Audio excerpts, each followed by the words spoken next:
राजस्थान विश्वविद्यालय के सारे छात्र नेताओं से निवेदन रहेगा कि आप आए और हनुमान जी बेनीवाल को एक 51 किलो की फूलों की माला पहना करके सामूहिक रूप से उनका स्वागत और सम्मान करें। राजस्थान विश्वविद्यालय के सारे छात्र नेता अपन को व्यवस्थित तरीके से आता है, कार्यक्रम की व्यवस्थाएं बनानी अपनी ही जिम्मेदारी है। व्यवस्थित तरीके से आए और एक सामूहिक रूप से स्वागत ये पूरे राजस्थान विश्वविद्यालय के साथ पूरे प्रदेश भर के उन छात्र प्रतिनिधियों की तरफ से स्वागत हो रहा है। ये स्वागत उन सारे छात्र संघ चुनाव लड़ने वाले उन सारे योद्धाओं की तरफ से हो रहा है जो छात्र संघ चुनाव लड़ करके अपने राजनीति की फर्ज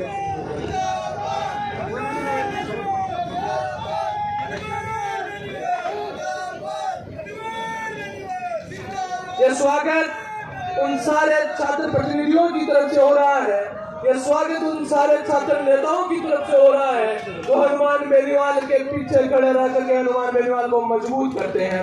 अतिथि देवो भव कहती है राजस्थान की यह धरा, आपका स्वागत करके हम निभा रहे हैं ये परंपरा। एक बार जोरदार तालियों के साथ आप अपने आप से भी अपनी तरफ से भी स्वागत करें। मैं चाहूंगा कि एक बार जोरदार तालियां बुलाएं। ये स्वागत और सम्मान पूरे राजस्थान भर के युवाओं की तरफ से हो रहा है। ये स्वागत और सम्मान इस जयपुर की सरजमी के ऊपर उन सारे नौजवानों की तरफ से हो रहा है जो राजनीति के माध्यम से अपना करियर बनाना चाहते हैं। ये स्वागत और सम्मान राजस्थान के प्रत्येक यूनिवर्सिटी से उन छात्रों की तरफ से हो रहा है जो छात्र संघ चुनाव करवाने के पक्ष में है।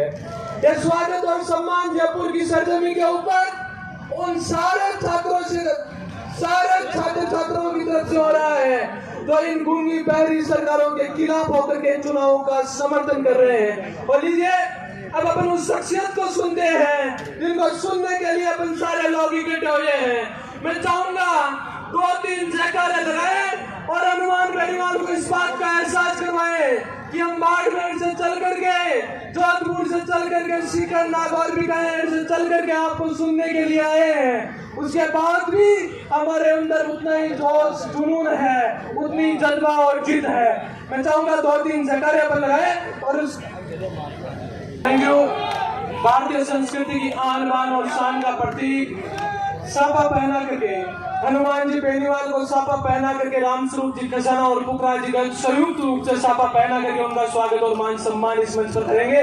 मैं चाहूंगा कि हनुमान जी बेनीवाल को भारतीय संस्कृति की आन बान और शान का प्रतीक साफा पहना करके ये रामस्वरूप जी खजाना कोटपुतली से और पुखराज जी गर्ग विधायक गोपालगढ़ से आप संयुक्त रूप से साफा पहना करके उनका स्वागत और सम्मान करते हुए और लीजिए अब उस शख्सियत को सुनने के लिए अपन सारे लोग इकट्ठे हो गए थे। मैं चाहूंगा आपका पूरा ध्यान, आपका पूरा जोश, आपका पूरा जुनून, आपकी जिद जज्बा जोश जुनून और जिंदादिली पूरे इस मंच पे होनी चाहिए। अब उस योद्धा को सुनने के लिए सुबह से बारिश हुई तो भी अपन बैठे रहे, धूप गिरी तो भी अपन बैठे रहे, आंधी आई तो भी अपन बैठे रहे। अपना मकसद अपना इरादा मजबूत था कि अपन हनुमान बेनीवाल को मजबूत करने के लिए आए हैं। अपन हनुमान बेनीवाल के माध्यम से छात्र युवाओं के अधिकारों की आवाज को मजबूत करने के लिए आए हैं, इसलिए अपन पीछे नहीं हटेंगे। मैं 2-3 जयकारे लगाता हूँ, उसके बाद अपन हनुमान जी बेनीवाल को सुनेंगे। हनुमान बेनीवाल जिंदाबाद, हनुमान बेनीवाल जिंदाबाद। हमारा नेता कैसा हो,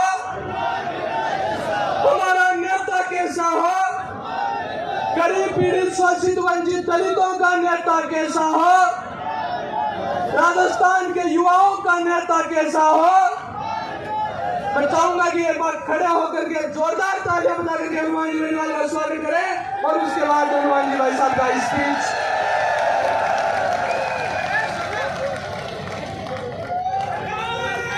हनुमान बेनीवाल जिंदाबाद, हनुमान बेनीवाल तुम संघर्ष करो, हनुमान बेनीवाल तुम संघर्ष करो। हमारा नेता कैसा हो,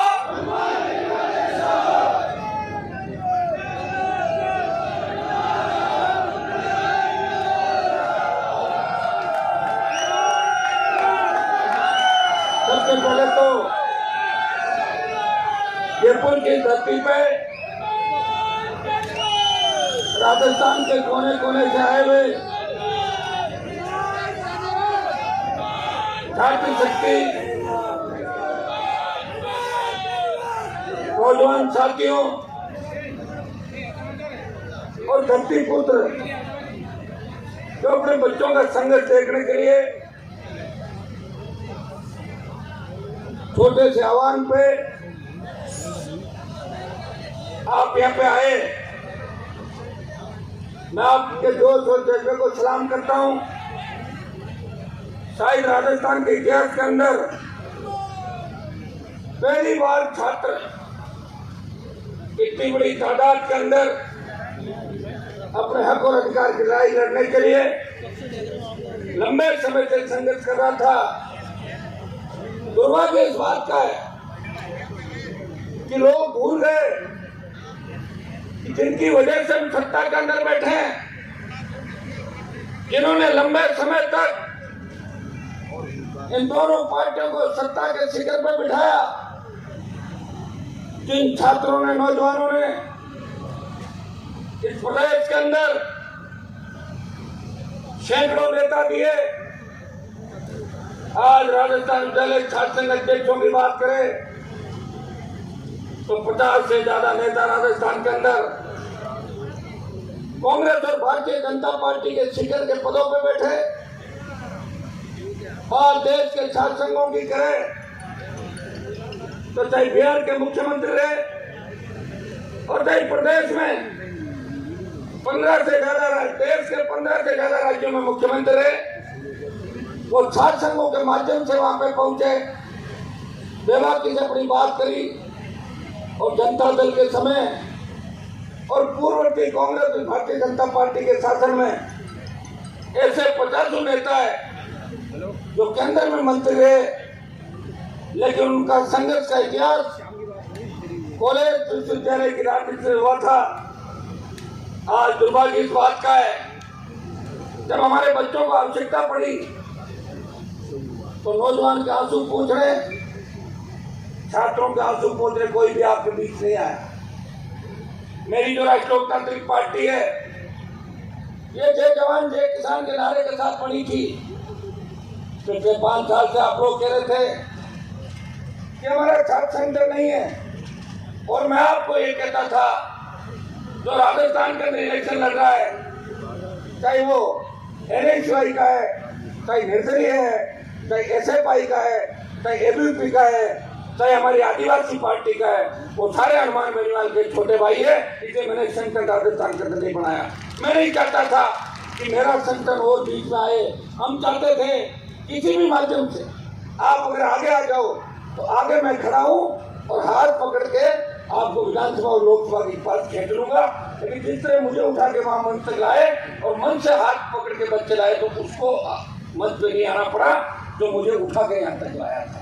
हनुमान बेनीवाल राजस्थान के अंदर उस मुकाम पे, जिस मुकाम पे प्रदेश के बहुत से कम नेताओं ने मुकाम हासिल किया।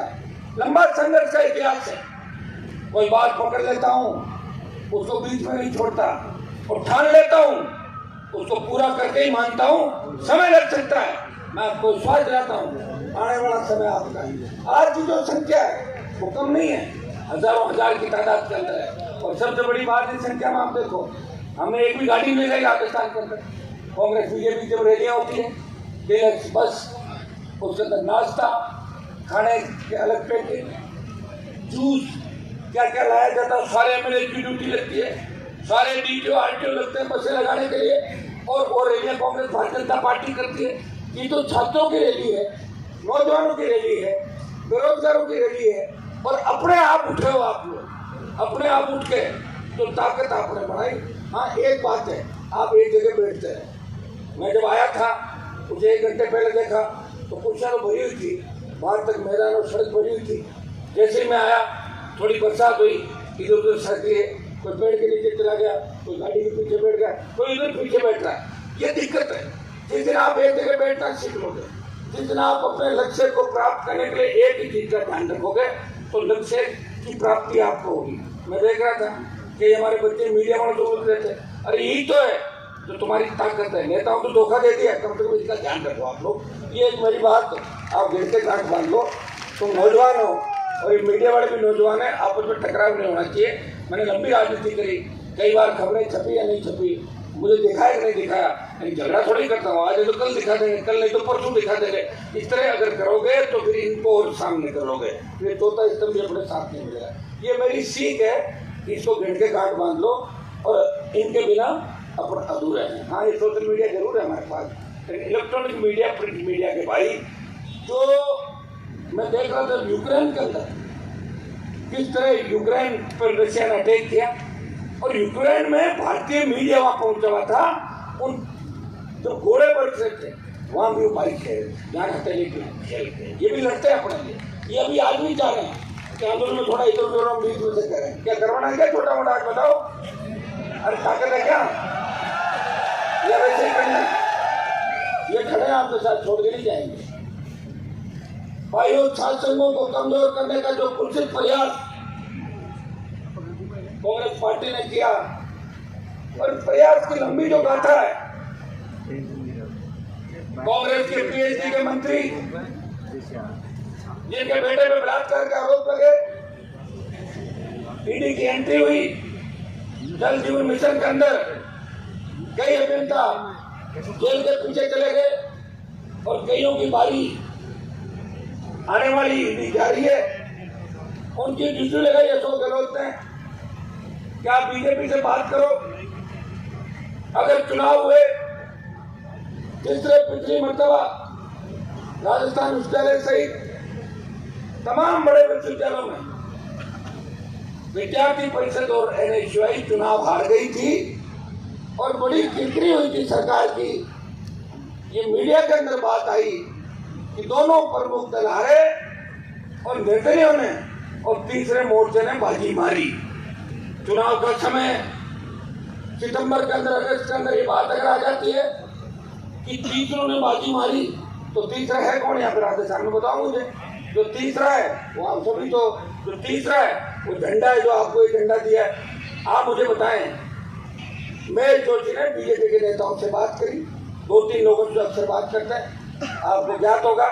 जब इस पर आरोप लगे, मेरे विधायक विधानसभा के अंदर थे, जेल में धरने पे बैठे थे, तो भारतीय जनता पार्टी के नेता इनसे कह रहे थे कि मेरे से बड़ा मामला छोड़ो, बीजेपी ये मामला नहीं उठाएगी क्योंकि हमने बात तय कर लिया। आपस में तय कर ली मतलब मिला जुली का खेल है। मेरे जोशी के साथ भारतीय जनता पार्टी के कई दर्जन नेताओं के और विधायकों के आपस में काम है, जेजेएम के, वो दिल्ली वाले मंत्री के साथ भी है। ये सारी कहानी आपको पता होनी चाहिए, छोटे भाइयों को पता होनी चाहिए कि ये कहानी है। उसने बात करी, गहलोत साथ मिलाया और शासन चुनाव पर रोक लगा दी।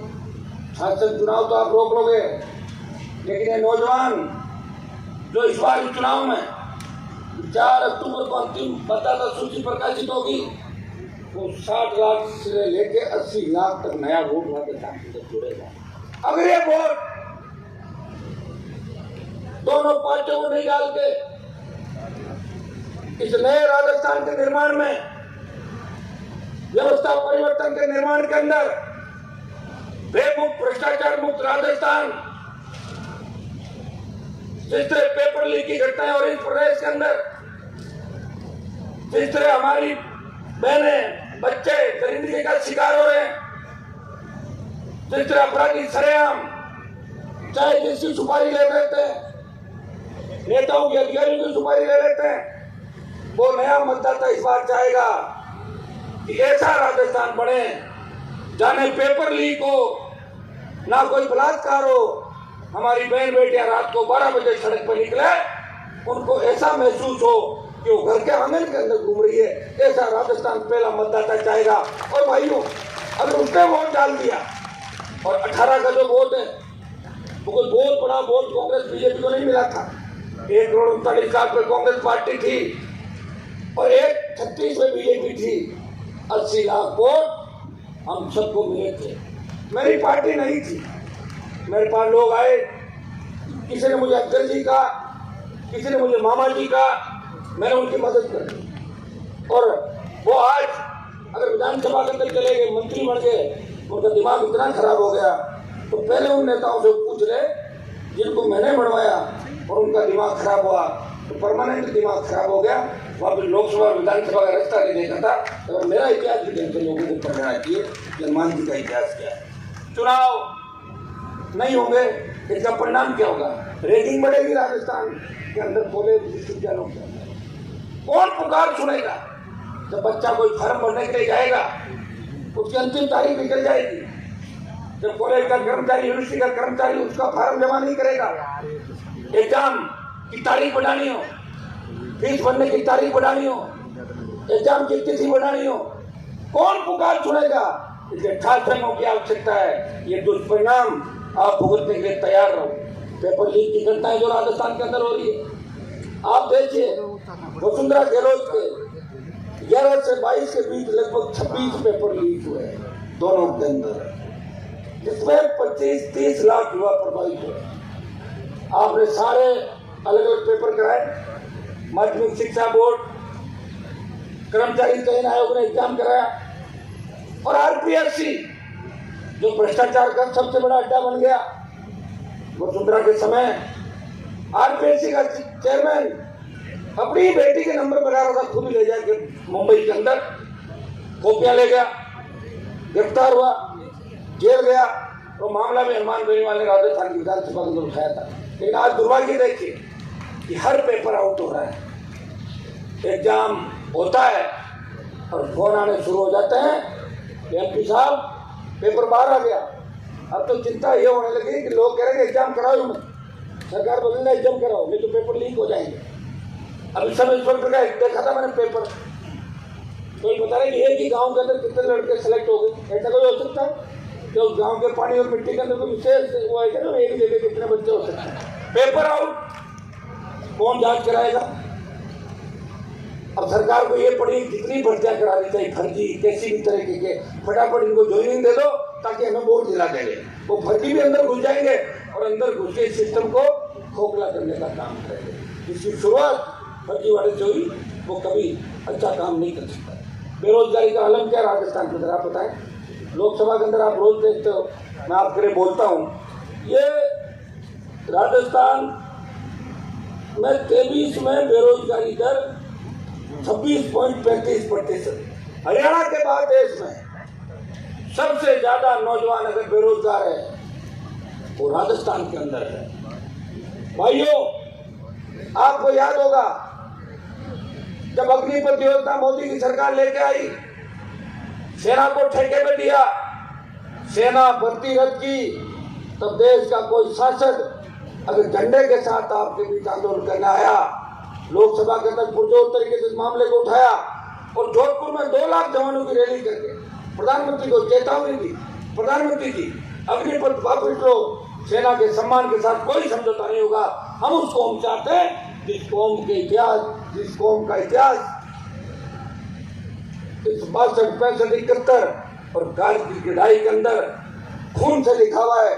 इस कौम के लिए अमेरिका के अखबार छापते हैं कि 20,000 फीट ऊंची पहाड़ियों पे अगर 20 किलो 50 किलो गोला बारूद और AK-47 लेके दुर्गम पहाड़ियों पर दुश्मन को मारता है, वो जाट रेजिमेंट का जवान है, वो सिख रेजिमेंट का जवान है, वो गोड का मद्रासी रेजिमेंट है। ये हमारी रेजिमेंट हो, आप खत्म मत करो। आप दोनों ने तय कर लिया नंबर 1 नंबर 2 ने देश के अंदर कि हम दूसरे की तारीफ भी नहीं सुनना चाहते, किसी जाति की तारीफ नहीं सुनना चाहते। कृषि बिल लेके आए, 3 कृषि बिल आए, मंत्रियों से प्रचार कराया, सांसदों से बयान दिलाए कि जो आंदोलन कर रहे हैं वो आतंकी है, इनको फाइनेंस आतंकी कर रहे हैं। लेकिन भाइयों, इस राजस्थान की धरती से उत्तरी भारत से अगर कोई व्यक्ति सत्ता छोड़ के 70 दिन शाहजहांपुर बॉर्डर को जाम करके कोई बैठा और पड़ोसी हुई थाली को ठोकर मारी, वो नागौर का सांसद था, आपका भाई था, इसने मोदी को चुनौती दी और मोदी को झुकाया। अग्निपथ के मामले के अंदर आपको विश्वास दिलाता हूँ कि प्रधानमंत्री को झुकाएंगे।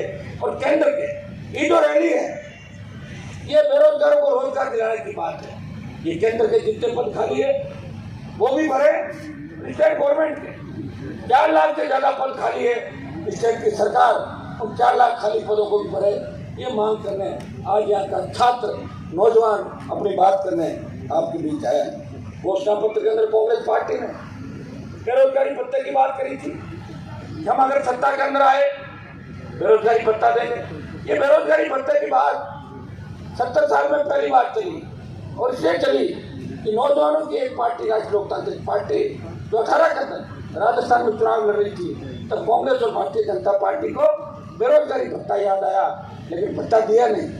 याद आया उसमें कई राइडर लगा दिए और बेरोजगारी भत्ते के कितने आवेदन इन सरकारों के पास पड़े। भाइयों,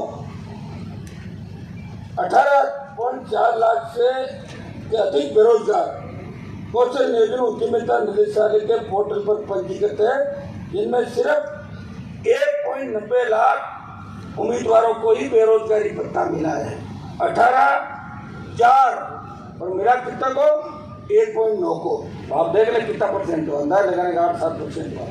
मैं मुख्यमंत्री से पूछना चाहता हूँ कि आप इन युवाओं के क्यों पीछे पड़े हो? आप अपना आप कहते हो कि मैं युवा नेता था, पहले युवा राजनीति से आया हूँ। हाँ, आप यूनिवर्सिटी का चुनाव हार गए, वो मलाल जरूर आपके मन में होगा, लेकिन अब 2 दिन नहीं आ सकते आपके। अब आप क्या वापिस यूनिवर्सिटी, जोधपुर यूनिवर्सिटी में एडमिशन लोगे? और आपकी अगर इच्छा है तो खुद ही आदेश निकाल लो। तमाम विश्वविद्यालय का मैं कोशिश करता हूँ, बहुत शौक है आपको, चुनाव लग रहा है और आप लगातार रेवड़ी बांट रहे हो।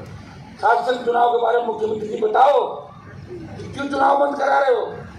कौन सी सेमेस्टर की बात कर रहे हो आप? और कौन लाए सेमेस्टर प्रणाली? अगर नरेंद्र मोदी लाए तो आप मोदी की सरकार हो गया, आप तो कांग्रेस हो, वो बीजेपी है। स्टेट का सूची है शिक्षा, चुनाव कराने नहीं कराने तो भाई स्टेट का इश्यू है, दिल्ली का नहीं है। और जब बात कर रहे हो सेमेस्टर की, तो दिल्ली यूनिवर्सिटी में 22 तारीख को जब चुनाव हो रहा है, तो राजस्थान विश्वविद्यालय, जोधपुर विश्वविद्यालय, उदयपुर और बीकानेर सहित तमाम हमारे विश्वविद्यालय कॉलेज है, इनमें छोटे भाइयों को चुनाव से क्यों रोका जा रहा है? ये लिंगदो कमेटी जिसकी आड़ में हमारे छात्र संघों को कमजोर करने का कुछ प्रयास किया गया। क्या है लिंगदो कमेटी? कौन लिंगदो था? क्या मतलब है लिंगदो का? यहाँ पे लेना देना बताओ मुझे। चुनाव कराना नहीं कराना, वसुंधरा लाई कि सरपंच 8वीं पास होगा, 10वीं पास होगा, DR, CR, इतने फर्जी मार्कशीट आ गई राजस्थान के अंदर। सारे उत्तर प्रदेश, बिहार से फर्जी मार्कशीट लेकर आधे ज्यादा लोग छप्पन पड़ गए। बड़ी दिक्कतें उनके साथ। जैसी सरकार बदलते इन्होंने कहा वो केस तो वापस लेंगे, लेकिन एक नया काम चालू करते हैं कि कहीं वसुंधरा से पीछे नहीं रह जाए। उसने तो फर्जी मार्कशीटों का कारोबार बढ़ाया। गहलोत जी ने पेपर लीक की नई दुकान राजस्थान के अंदर खोल दी कि पेपर लेके चले जाओ सारे, मैं पेपर लीक राजस्थान के अंदर करवा रहा हूं। गहलोत जी से मैं पूछना चाहता हूं,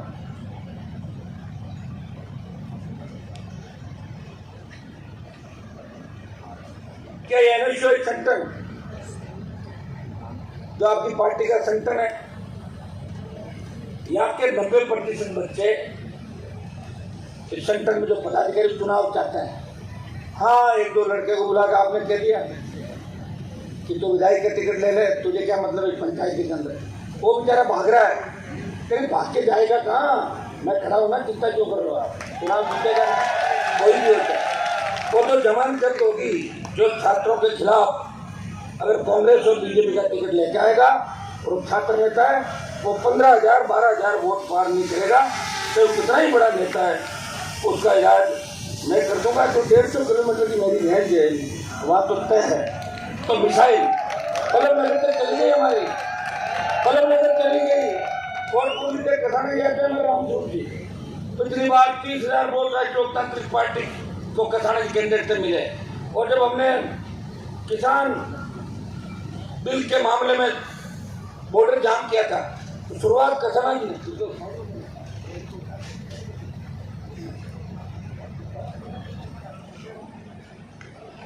तो कसाना जी ने वो रैली करी थी हमारी, एक हुंकार में हरियाणा पुलिस और सारे केंद्रीय सुरक्षा बल वहां पे आ गए।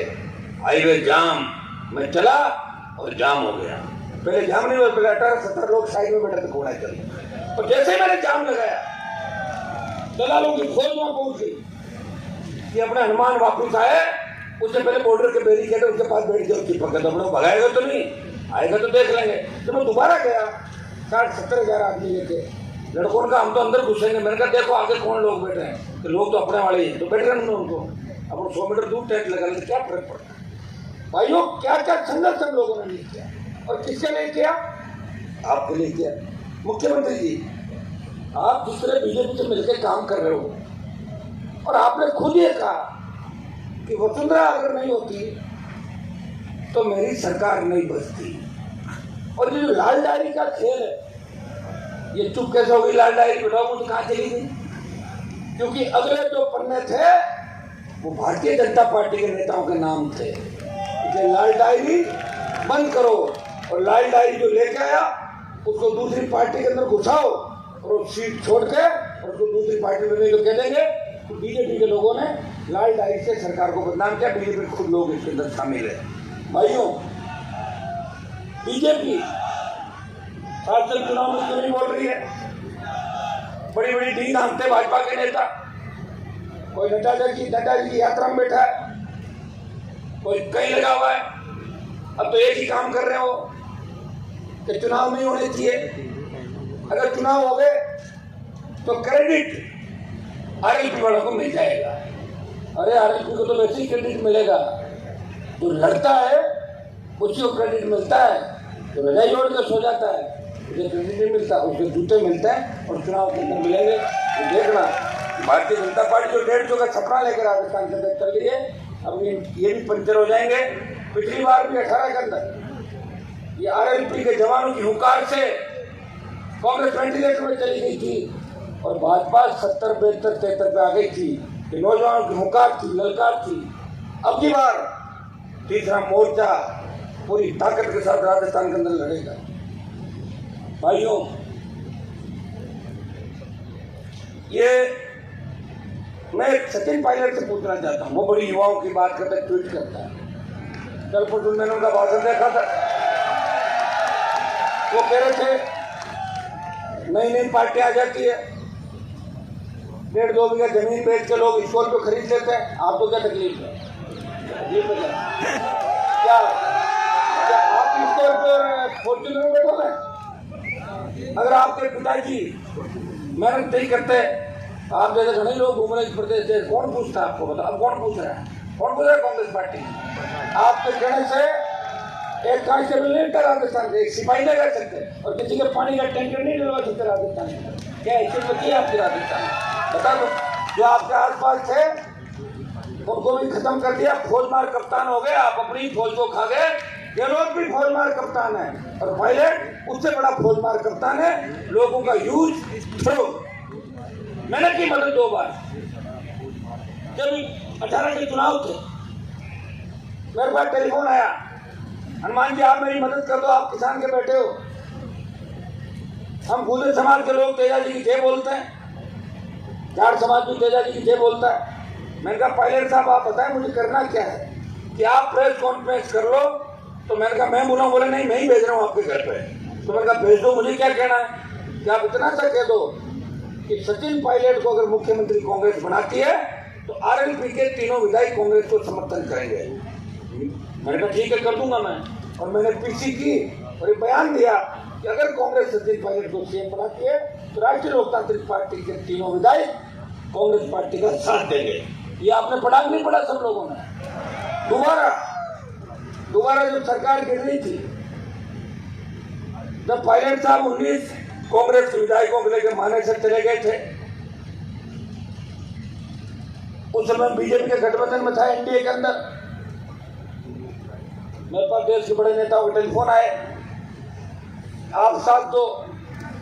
मैंने कहा क्या चाहते हो आप लोग? बोले हमारे साथ रहो। 72 + 3 75 और 19 वो हो गए 94।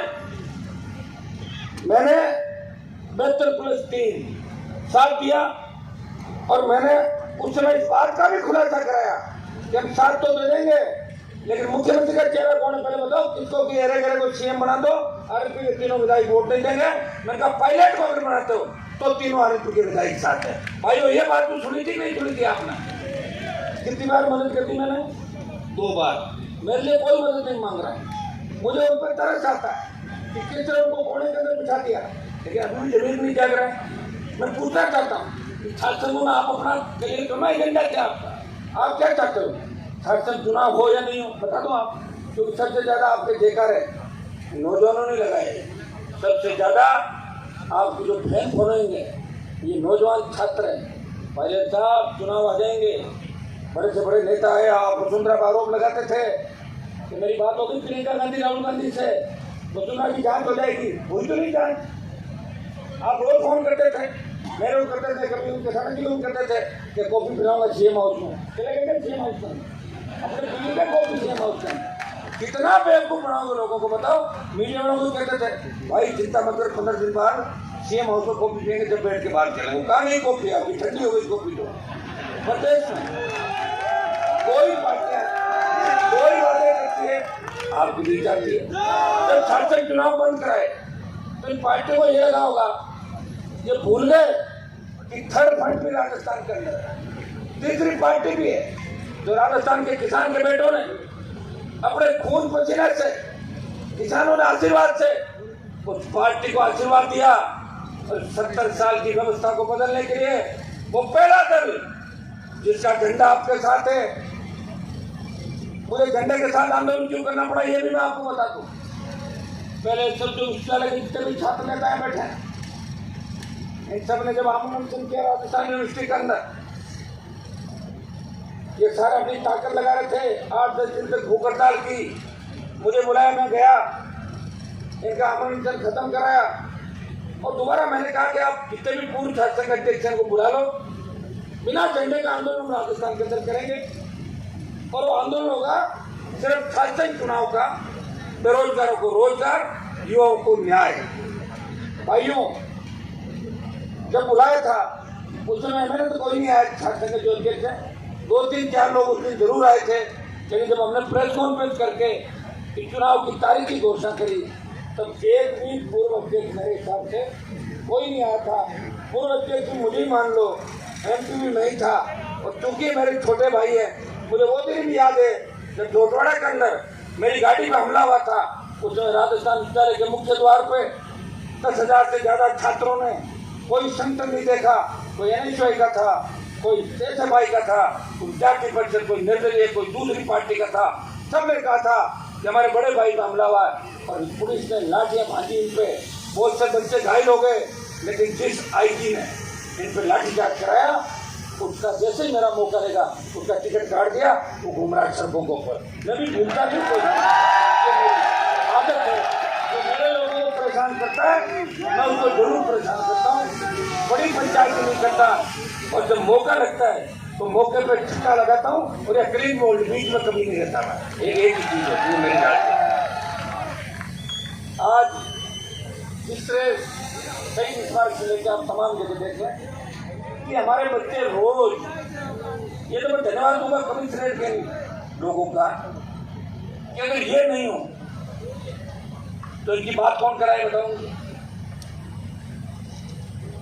बेरोजगार आज 108 एम्बुलेंस वाले लंबे समय से हड़ताल पे, सरकार को इनकी सुन लेनी चाहिए और इनसे भी अपील करूंगा शांतिपूर्वक अपनी बात करें, इमरजेंसी सेवाओं को बंद नहीं करें, आपके साथ हम खड़े, आपकी मांगे मनवाएंगे, आप चिंता नहीं करें। इतना मैं आपसे करना चाहता हूँ। जितने संविदा कर्मी, जितने नौजवान राजस्थान में हड़ताल कर रहे हैं, जयपुर की राजधानी के अंदर बैठे हैं, उन सब की बात भी आज ही करूंगा मैं, क्योंकि छात्र संघों के साथ साथ जो दूसरा नहीं पड़ा आपने ज्ञापन, 2 ज्ञापन दे रहा हूँ। एक तो छात्र संघ चुनाव बहाल करो और दूसरा ज्ञापन है बेरोजगारी भत्ता, संविदा कर्मियों को नियमितीकरण प्रदेश के अंदर जो कमिटमेंट कांग्रेस सरकार ने किए और खाली पद भरे और दिल्ली की सरकार भी भरे। ये ज्ञापन इस बात का है जिसके अंदर सारे लोग आगे, चाहे वो संविदा पे है या जो खाली पद भरने की बात है, चाहे विज्ञप्ति निकालने की बात है, सरकार ने जो घोषणा करी थी उसको पूरा करें। आज हालात देखिए कि किस तरह पार्टियां अपने ही लोगों के खिलाफ लड़ती है और गलती से कोई छोटी मोटी बात लोकतांत्रिक व्यवस्था में निकल जाती है, उसको जिसका कोई आका नहीं होता उसे पार्टी से बाहर निकाल दिया जाता है। जब मुझे बीजेपी से बाहर निकाला, मैंने ऐसा कुछ भी नहीं कहा, मैं तो वसुंधरा के लिए बोला था कि वसुंधरा जी की जाति क्या है और इनका ससुराल और इनका पति कहाँ है, ये तो बोला। मैंने क्या गलत बोला था बताओ। अगर ये पूरा अपराध है तो मैंने जरूर अपराध किया उस समय और मुझे बाहर निकाल दिया कि आप जाओ बाहर पार्टी को। कैलाश मेघवाल बोले कि देश के न्याय मंत्री, कानून मंत्री भ्रष्ट है, जांच करानी चाहिए। बीजेपी की मिर्ची लगी, प्रेस कॉन्फ्रेंस के बीच में कहा आपको बाहर निकाला जाता है। अरे जो आदमी 85 साल की उम्र के हैं, जिन्होंने उस समय मेघवाल समाज को भाजपा से जोड़ा, हमारे समाज के लोग बीजेपी का झंडा लगाने देते थे मारवाड़ के अंदर। मेरे पिताजी कब भाजपा के अंदर आए? हम अगर सच्ची बात नहीं कहेंगे हम किससे खड़े हैं? तो मेघवाल जी को इसलिए निकाल दिया कि उन्होंने उनके चेहरे मंत्री पर आरोप लगा दिया। और ये सब कौन कर रहा है? जो मुख्यमंत्री बनना चाहते हैं राजस्थान में, और एक मुख्यमंत्री का चेहरा नहीं है। भाजपा में 12 दूल्हे, एक लुटेरी दुल्हन, तोरण कौन मारेगा? अभी बारात आ गई है, सत्ता खड़ी है, तोरण कौन मारेगा? और कांग्रेस पार्टी में पायलट साहब की बारात तो बीच में रुकी, गाड़ी पंचर हो गई। और गहलोत साहब चाहते हैं कि मैं दूसरी बार रिपीट हो जाऊं या तीसरी बार, चौथी बार रिपीट हो जाऊं। लेकिन असली में जानता हूं अशोक गहलोत को, वो यही चाहते हैं कि मेरे 5 साल आराम से निकल जाए, गद्दा जाए भाड़ में, लग जाएगी आचार संहिता, तो टाटा बाय बाय करके निकल जाओ। फिर कह देंगे अरे क्या हो गया, 21 आई थी, अभी 4 ज्यादा गया है ना, उसके बाद तो 21 थी, उससे तो ज्यादा है, ठीक नहीं। और ये कह देंगे मैंने पायलट को तो रगड़ दिया, उसका इलाज कर दिया, तो कहेंगे क्यों नहीं कहेंगे? वो कह रहे लड़ाई होनी चाहिए, या तो था बयान। लेकिन सचिन पायलट क्या करेंगे? मुझे उनकी चिंता है, और चिंता इसलिए मैं कई बार बोलता हूँ, वो कह रहे मेरे खिलाफ बोलते हैं। मैं उनके खिलाफ नहीं बोलता, मैंने तो उनकी मदद करी, 2 बार मदद करी। उनको कह दो एक बार मदद कर देना, तो मैं मान लूंगा कि आपने हमारा ऋण उतार दिया। हमारा ऋण है उनके ऊपर, ये तो और ऋण है, वो बताऊंगा नहीं मैं आपको। चलो ऋण उतारो, जो ऋण हमने आपको ऊपर उसको उतार दो। आप कैसी बातें करते हो? उनसे मिलने का सिस्टम आप देखो, कोई मिल नहीं सकता। अब तो यह हालात है, कितना ही खास आदमी हो, वो पीए से बात करेगा, वो उससे बात करो, पीए करेगा बात। हमारे यहाँ थोड़ा कोई पीए बात कर सकता है? हम खुद ही करते हैं बात जो करनी है। तो ये जो व्यवस्था है, इस व्यवस्था को कौन बदलेगा?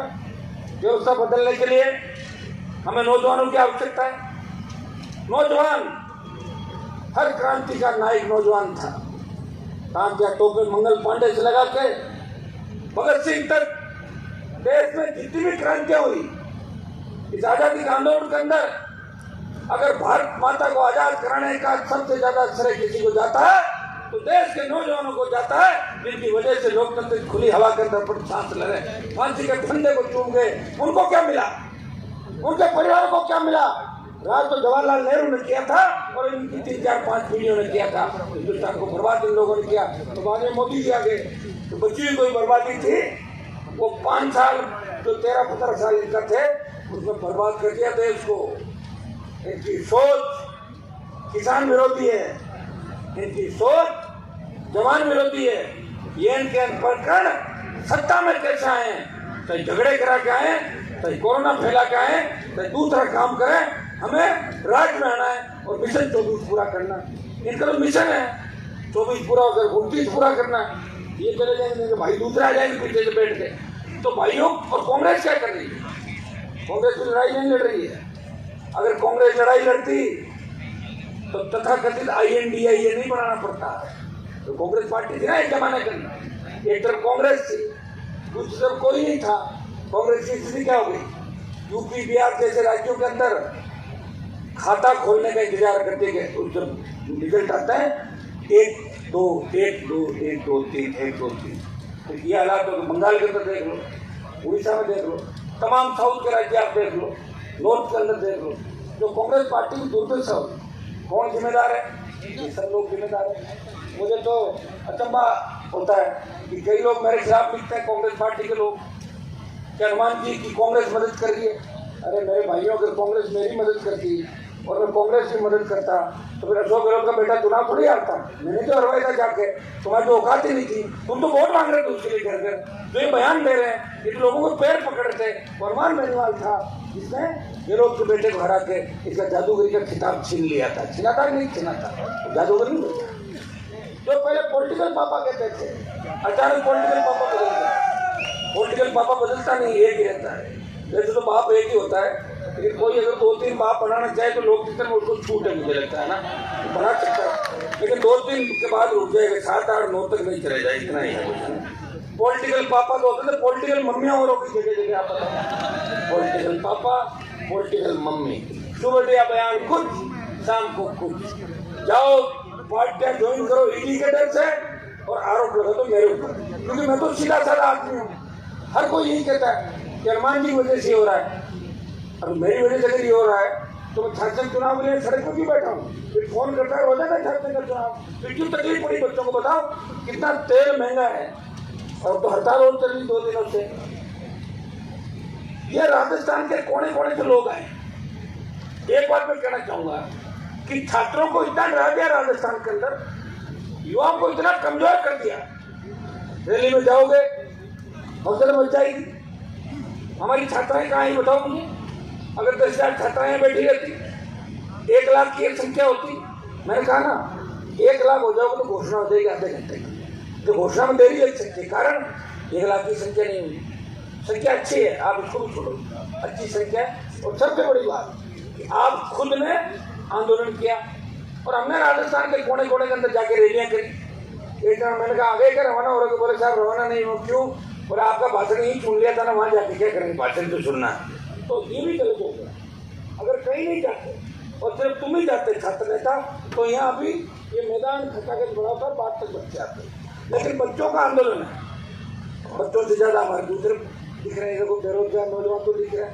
आपके आंदोलन को समर्थन देने के लिए चारों ओर सिरोही से लेकर डूंगरपुर बांसवाड़ा से लेकर धौलपुर हनुमानगढ़ गंगानगर तक संख्या तय कितनी हो, प्रतिनिधित्व के तौर पर सर्व समाज के किसान के बेटे किसान आपको आशीर्वाद दे रहे हैं। जयपुर के स्टेडियम के अंदर पहुंचे चाहते हैं कि हमारे बच्चों का चुनाव हो, हमारे बच्चे नेता बने और छात्र संघ के अध्यक्ष बने, और सरकार इस तरह के छात्रों का गला घोटेगी, इस तरह विश्वविद्यालय स्वायत्ता खत्म करेगी, कॉलेजों के अंदर स्वायत्ता खत्म करेगी, और विश्वविद्यालय और कॉलेज को जिस तरह पुलिस लाइन बना देगी। सारी पुलिस गड़बड़ करती है अंदर, क्या लेना पुलिस वालों का? वो तो पढ़ लिख के बाहर आकर क्यों घूम रहे यूनिवर्सिटी के अंदर? सरकार के लिए जाना पड़ता है। मैं कह रहा हूँ कि सब कुछ सरकार के अंदर ही निहित है। मैं आह्वान करता हूँ भाइयों, जिन जिन लोगों ने आज आपका चुनाव के दौरान विरोध किया, उनको याद रखना मन के अंदर। याद रखो कि कौन लोग थे आज जिनकी एज पूरी हो जाएगी और आप चुनाव बाद में कराओगे, वो कैसे चुनाव लड़ पाएगा? 2004 से 10 जब वसुंधरा की सरकार थी, प्रदेश में छात्र संघ के चुनाव बंद हुए। बेल के अंदर जब विधायक बन गया 8 में, बेल में धरने पे बैठा, दूसरे लोग आए, गहलोत से खड़े होकर कहा चुनाव कराएंगे। बाद में गहलोत जी से पूछा था, गहलोत जी आप इतने संवेदनशील मत बनो, संवेदनशील बनो, आप अपने बेटे को भी नेता बनाना चाहते हो, ऐसे बेटा नेता नहीं बनेगा। युवाओं को खिलाफ कर दो, किसानों को कर दो, जन जन को खिलाफ कर दो, उसके बाद जीतने की सोच रहे हो ना, सोचना मत। अगर दोबारा चुनाव बेटा नहीं जीता तो फिर तीसरी बार जीतता नहीं, ये भी तय होता है, क्योंकि उम्र तो बढ़ती जाती है आदमी की, उसका कोई इलाज नहीं है। तो मैं आप सब जितने भी यहाँ पे जो आए हैं, यहाँ पे कागज ये घूम रहा था जो इतना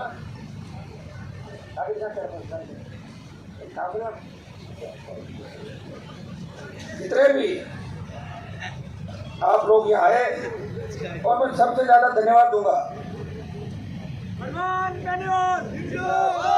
पार्टी के पूरी टीम, पार्टी के तीनों विधायक भाई पुखराज जी गर्ग, नारायण बेनीवाल, इंदिरा बावरी, हमारे रामसूर जी कसाना, सुल्तान यादव, रणदीप चौधरी, बीकानेर की पूरी टीम, पूरे राजस्थान की पूरी टीम, इनको इस बात का धन्यवाद जिन्होंने भाषण नहीं दिया। समझ गया ना? एक तो भाषण नहीं दिया, कह देगा आप भी दे दो सबकी तरफ से, तो 1-1.5 घंटे का टाइम भी बच गया। इनका हनुमान जी बोलते हैं पूरी पार्टी बोल रही। और इन्होंने अच्छी पहल ये करी। आज ये सब लोग वहाँ बैठे थे और आप यहाँ मंच पे थे। ये शायद राजस्थान के इतिहास में पहली बार हुआ, स्टूडेंट लीडर मंच पे था और एमएलए नीचे बैठे। और मैंने इनको कहा, मैं कहा मैं आ रहा हूँ, अब आप लोग आगे चलो, क्योंकि हम सब विश्वविद्यालय के कॉलेज की राजनीति से निकले हैं। विश्वविद्यालय के हमारे जितने भी नेता यहाँ पे आए हैं, ये मैं बारी से इनके नाम लूँगा। भाई यहाँ से शुरू करता हूँ। महेश चौधरी मेरे साथ काफ़ी इस कार्यक्रम में घूमे। भाई मोहित यादव और भी राजस्थान की तरह के नेता जो मेहनत करते सारे। विकास घोसलिया, हरपुर चौधरी। तुम नर्वस मत हो, तुमको तो रैली जैसी बात बड़ी 2 लाख की और कर देंगे क्यों हो गया कपड़ा हाथ में।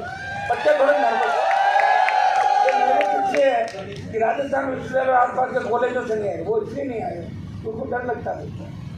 लिंगो कमेटी, चुनाव, पुलिस, प्रशासन इससे डरते हैं। ये खौफ निकालना है, और खौफ कौन निकालेगा? अपन निकालेंगे। खौफ को खत्म करेंगे, समय लग सकता है। देश को आज़ाद होने में 200 साल लगे, 200 साल बाद देश आज़ाद हुआ। लेकिन आपको ये सोचना चाहिए कि छात्र संघ का जो मुद्दा कमजोर हो गया था, वो मुद्दा आज पूरे देश के अंदर, राजस्थान में छात्र संघ चुनाव होने चाहिए। इस मुद्दे को ऊर्जा मिली और छात्र संघ चुनाव बहाल कराने के मुद्दे को एक नई ऊर्जा की शुरुआत आज जयपुर की धरती से हुई कि नहीं? ये तो मान रहे हो, बहुत बड़ी बात है। तो लड़ना पड़ेगा भाई। भगत सिंह में तो लड़ा था, ऐसा तो हमें लड़ना है। हरपुर के बाद आ गया आपके विनोद भदौली, कोमल मोहनपुरिया, शुभम रेवाड़, कमल चौधरी, नीरज खीचड़, हितेश यादव, महेंद्र बराला, राजेंद्र चौधरी, हरकेश छाबड़ी, महिपाल यादव, आमिर खान शेखावटी, प्रशांत ढाका, करण लाइट है ना, प्रशांत ढाका, मनीषा मीणा तो भाषण दे भाई, तो मैं भाषण है तो उसके बाद दारा सिंह चौधरी, संजना चौधरी, कोशन खान, संदीप गुजर, गजराज राठौड़, बत्तीराम सारंग, अभिषेक। अच्छा ठीक है, मैं सभी नाम ले लूँ। नाम लेने मेरे को ज़्यादा जोर नहीं है ना, सबसे नाम लेता हूँ। बीकानेर संभाग के Nohar government college Arjun Beniwal, Aslam Khan, Hanumangarh college के राजीव खान, शाहरुख खान, केवल काकड़, गंगानगर के विकास कीचड़ डीएवी के, NM PG college Jaipal Goswami, Ganganagar college Dinesh Kichar, Suratgarh Sandeep Swami, Dungar college Abhimanyu Jakhar, Mitailal Kokda, MS Ajmer, Kailash Tarad, Ramkumar Siyal, Dungar college Ramniwas Dhaniwal, पूर्व अध्यक्ष,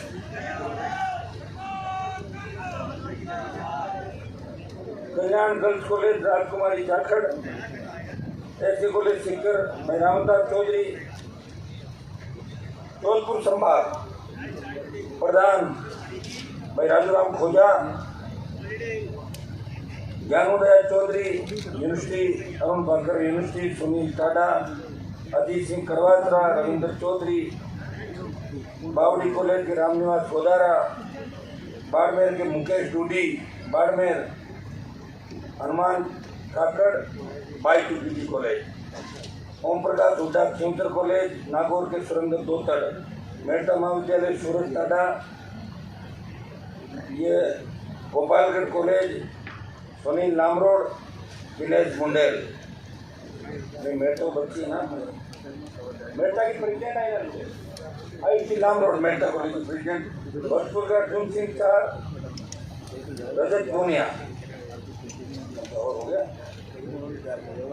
सांगानेर के भाई हनुमान गुजर, एलबीएस कोटपुरी सनी सिंह, फागी पवन शर्मा, विशेष नामता गुजर,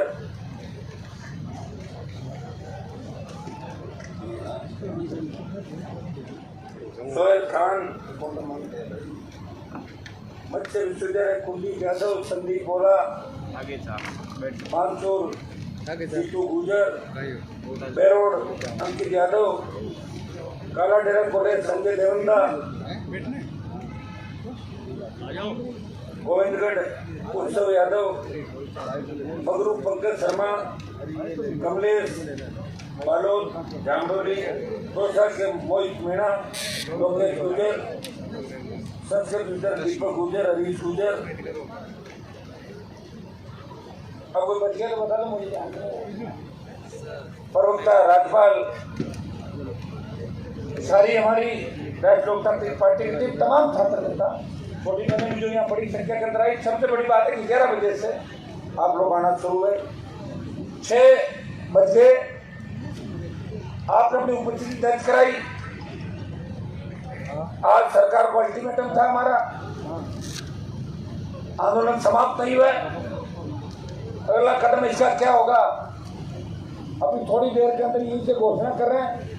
हो सकता है कि अपने को कुछ भी करना पड़ जाए सरकार, सेक्रेटरी और सीएम हाउस की तरफ, इसके लिए भी आपको तैयार रहना है।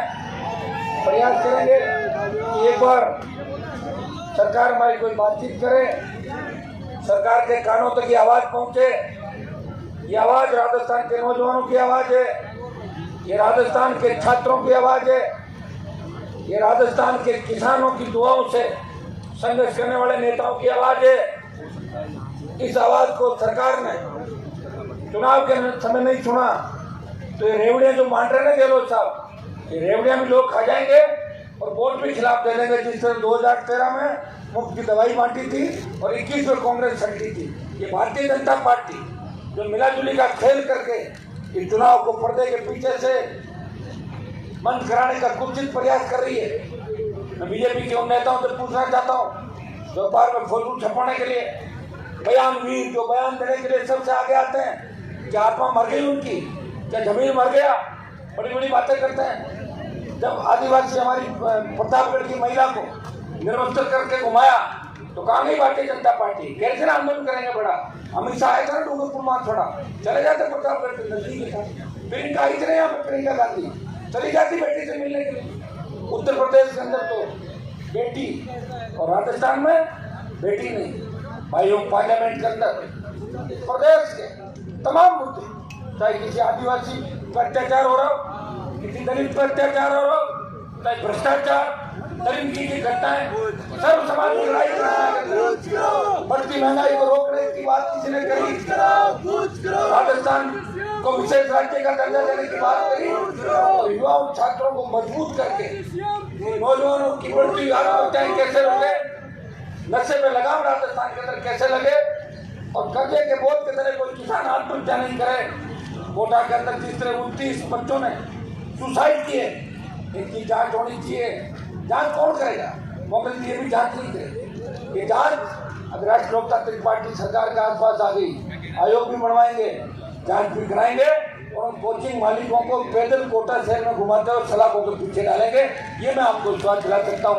आज कोटा के एक मंत्री का बयान आया, कोटा के एक मंत्री का बयान ये था कि ये जो घटनाएं हो रही है इसके अंदर लव अफेयर के मामले। आप बताइए कितना घटिया बयान 80 साल की उम्र के अंदर कोई व्यक्ति देता है। तो मैं गहलोत जी से कहना चाहता हूँ, इन मंत्री जी को आप घर बिठाओ, इनको भूलने की आदत है। पहले भी राजस्थान को मर्दों का प्रदेश बोल के बदनाम कर दिया पूरे देश के अंदर। ऐसे अगर बयान देंगे और आप कितना ही घूम लो, ये आपकी संख्या हो जाएगा 20, 25, 30 में रह जाएगी अशोक जी। ये बात भी आपको संभालनी। मैं दिल्ली के जो प्रभारी हैं बैठे रोज घूम रहे हैं, क्या उनको पता नहीं किस तरह का बयान उनको कोटा के अंदर चाहिए। जो बच्चे हमारे सुसाइड कर रहे हैं, बच्चे भगवान का रूप है, क्यों सुसाइड कर रहा है? कहीं कहीं किसी तनाव को झेलता है। काउंसलिंग होनी चाहिए। कॉलेज के मालिकों की, कोचिंग मालिकों की इतनी ड्यूटी है जितनी माँ बाप की होती है। पैसा देकर बच्चों को पढ़ाते हैं, हमारे भी बच्चे पढ़ते हैं, आपके भी पढ़ते हैं। तो आत्महत्याएं कैसे रुके? ये जो गैंगवार की घटनाएं राजस्थान के अंदर बढ़ रही है, हमारे बच्चों के हाथ में कलम की जगह बंदूक थमा दी, कौन रोकेगा इन चीजों? कौन इस राजस्थान की चिंता करेगा? कौन नए राजस्थान का निर्माण करेगा जहाँ किसान जवान हमारी बहन बेटियां सुरक्षित है? ऐसा राजस्थान जहाँ 80% लोगों को रोजगार मिले, जमीन हमारी ले रहे तो भिवाड़ी से लेके बाड़मेर के तेल के कुओं तक जमीन हमारी, प्रदूषण डाल आ रहा वहीं पे, नौकरियां बाहर के लोग। ये तो इंदिरा गांधी नहर का पानी हम पी रहे, लुधियाना की गंदी फैक्ट्रियों का रासायनिक जो गंदा पानी वो डालते थे उसके अंदर, और सारा गंदा पानी नागौर तक नहर आ गई। बीकानेर, नागौर, हनुमानगढ़ सारा गंदा पानी पी के बीमारियां फैल दी और सर्व लोगों को कैंसर हो गया। तो सरकार का दिमाग कहाँ है? कहाँ जा रही सरकार? बताइए कौन सी सरकार? ये किसके लिए बनी है? ये अपने चंद लोगों के लिए सरकार बनी है। आपकी चिंता किसी को नहीं है। अभी इस समय जब चुनाव का समय, जब घर के अंदर बेटी का ब्याह आ जाता है तो माँ बाप अपनी बेटी का ब्याह करने में लगते हैं, पड़ोसी की शादियों में नहीं जाते जो घूमने के लिए। राजस्थान में चुनाव है और हमारे 20 साल के संघर्ष की अंतिम लड़ाई, लेकिन छोटे भाइयों को जब तकलीफ के अंदर देखा तो नड्डा यात्रा निकाल रहे हैं, कांग्रेस घूम रही है, लेकिन हनुमान बेनीवाल खास चुनाव, नौजवान, रोजगार और बेमुक्त भ्रष्टाचार को राजस्थान की बात करते हुए इस राजस्थान की सड़कें नाप रहा है। राजस्थान के कोने कोने के अंदर जाके आपको संगठित करके आपको अपना हक और अधिकार दिलाने की बात करा। मैं अंतिम बात मेरी कहूँगा, आप लोग यहाँ से हिले नहीं, डुले नहीं, आप कर लेंगे 5 मिनट शांति रखो, पूछ भी कर लेंगे और अंदर घुस भी जाएंगे सचिवालय। इससे पहले एक बार हमने बात कही है कि ढंग से हमारी बात क्या हो, इसका शासन चुनाव का रास्ता क्या निकले और किस तरह जो हमारे मुद्दे थे, बेरोजगारी, संविदा कर्मी, युवाओं को न्याय के, उन मुद्दों को लेके हमने मैसेज भिजवाया। अगर बात हो जाती है तो ठीक है, नहीं फिर अपन कूच करेंगे, लेकिन कूच करने से पहले कई लोग इधर निकलना मत, जो हो वो खड़े रहो, और तो बाहर सड़कों में चारों तरफ खड़े वो भी एक जगह आके बैठ जाओ। उससे आगे हम चलेंगे, मेरे से आगे निकलने का प्रयास मत करना, ठीक है ना? आगे मैं हूँ और पीछे आप हो। अभी मैं बैठा हूँ, थोड़ी देर बात कर रहे हैं, बात अगर नहीं बनती है तो फिर आज रात का भी फिर सिस्टम यही रख लेंगे, खाने पीने का चालू करा देंगे। क्या है रात को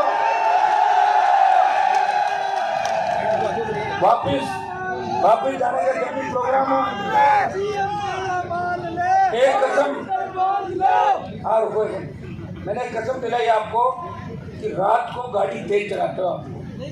जो प्रदेश में घटनाएं बढ़ रही है आप देखिए, आपका जीवन अमूल्य है, आप इस देश की धरोहर हो। कोई माता पिता का अकेला बच्चा है, कोई अपनी 5-5, 7-7 बहनों का अकेला भाई है। तेज गति से वाहन नहीं चलाना है। मैंने वाहन की स्पीड कितनी बताई आपको, बताओ? 60-70। और किसी की बारात अगर जा रही हो, लगे कोई लड़की मतलब कह रही है कि जल्दी आओ नहीं मैं और कहीं चली जाऊँ, 120 जाते ऐसी स्थिति नहीं मर जाए, उसके अंदर वो फिर विशेष परिस्थितियाँ होती है। हम भी तो 120 चलाते हैं, तो रोज थोड़ी चलाते हैं 120।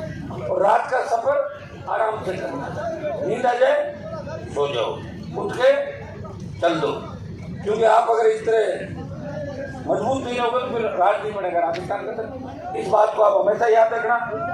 अपने कार्यक्रमों के अंदर दुर्भाग्य से बाड़मेर में पिछली बार मेरी रैली के अंदर तो नहीं थे, लेकिन रैली से थोड़ी देर पहले दुर्घटना घटी। बच्चे हमारे ही थे और गुजरात के 3 लोग उसमें खत्म हो गए। लोगों ने बहुत उछाला हनुमान जी के रैली के काफिले में। रैली का काफिला तो होता है जो मैं खुद चलता हूँ। अभी तो पूरी रोड देश भर में चल रही है, कोई झंडा लगा तो उसके पीछे वही बैठ रहा, भगवान तो नहीं, जंतर मंतर से दुनिया चलाऊँ सारी। फिर प्रयास मेरा यही रहता है कि मैं आपको सही सीख दूँ, सही दिशा दूँ। मुझे पूरा भरोसा है कि जो बच्चे यहाँ लड़ने के लिए आए हैं, चुनाव होते ही ये करीब छात्र संघों का अध्यक्ष बन जाएंगे सारे के सारे, ये तो तय है। जो जयपुर आया है, जो लड़ा आपके लिए, उसको पूरे राजस्थान से देखा है, राजस्थान में देखा है। और जो छुप गए, जो टिकट की बात करके भागे, उनका इलाज मैं कर दूंगा। उनकी चिंता मेरे पर छोड़ दो। आप अपने एक दूसरे की चिंता करो। कंपटीशन जरूर होता है, मैंने देखा बच्चों के अंदर बड़े गुटबाजियाँ हो जाती है। हमें इतनी गुटबाजी नहीं करनी। अभी एक ही मकसद है, झारखंड के चुनाव कैसे हो।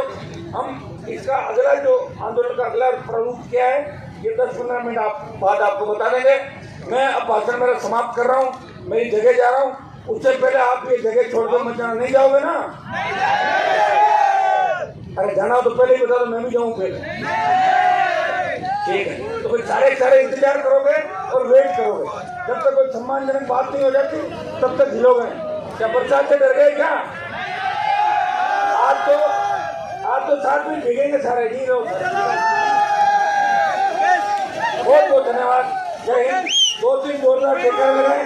जय बोले गजानन जी महाराज की, जय बोले गोविंद देव जी भगवान की, जय बोले तेजा जी महाराज की, जय बोले देवनारायण भगवान की, राम साहब पीर की।